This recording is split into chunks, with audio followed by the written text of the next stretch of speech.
Kanda kita sa entrapment operation po sa aton nga PNP no po sa kay ARD Nikki and nagresulta na no ang mga dugay na nato nga gina-monitor nga naga-issue sang mga fake driver's license kag mga fixer no nga naga-pamaypay kag naga-offer no sang mas mapos mas madali nga pagkuha sa driver's license no subong nga hapon nalabot din naton sila.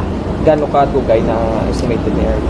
Well, actually, kung tanawin mo daw, medyo dugay na ni, no? But, of course, LTO, NIR na kita, no? We already have a regional office here, no? So, may mga ara na kita sa mga regional services naton nga ginaubra.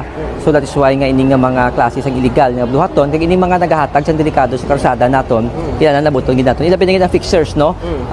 Kag, of course, ato man ang mga fixers, kung may ara man sila kasabwat sa sulod sa LTO, maabot adlaw malabot kinamon ini. Paano yung teknikan?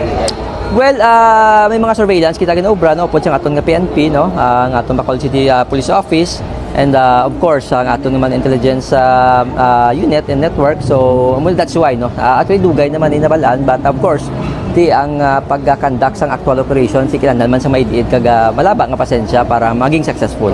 What time ni ginpatigayon kag sino mga upod naton RD? Kay nasang aga no. So ti ang mga upod naton of course ang PNP naton, ang BCDO naton, ang Bacolod City Police Office, ang aton intelligence office kag ang aton law enforcement office. What time gani? Sang aga pa sila then sining hapon no mga noon time ining hapon na confirm kag na execute ang aton offline na entrapment sa ining fixers. Din sila nahamtang second floor, third floor. Kung makita mo ara sa first floor no ang ining una nga nakuha naton. Okay, possibly ayan RD may ara kagid sang posible nga other nga mga kopdanan sini or well may ara and upod kay ARD Nikki Puente Vella malabot ginamon ini no. So amo na hambal namon walang forever no. Isa nung muna kadugay tinguan namon nga malabot gid. in Tagalog RD na pong mensahe natin sa public regarding Yung mensahe naton sa public no, especially yung mga kumukuha ng driver's license na hindi dumadaan sa proper procedure no. Pag wala hong appearance sigurado ho peke yan no. So pag hindi kayo dumaan sa procedure na pumunta kayo mismo sa ating mga district offices para mag-process ng inyong lisensya, ito ho ay sigurado fake po ito. Tsaka wag po kayong kumagat doon sa mga offer, especially online no, na nag-offer na mabilis at tsaka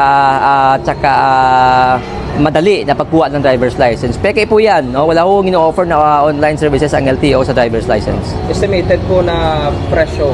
Nasa 3,500 pataas po to no, starting from the student permit hanggang sa professional driver's license. Dito po ngayon nakuha natin nasa 4,000 po no, para sa isang non-prof. Yes po.